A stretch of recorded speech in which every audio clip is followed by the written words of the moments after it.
Je m'appelle Éric Ferré et je suis commercial en vin. Alors le livre s'appelle Le meilleur du Stade Rennais, et le petit livre rouge et noir.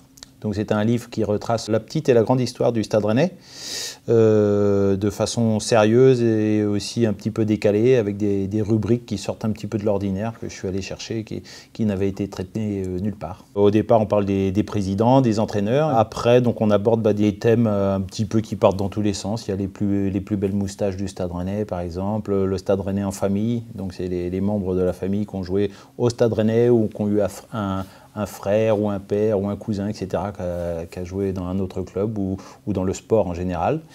Il y a aussi les reconversions, donc je me suis intéressé aux reconversions des joueurs, mais en dehors du milieu du football. J'ai traité aussi des surnoms, les surnoms des joueurs, donc les surnoms des joueurs actuels et puis passés.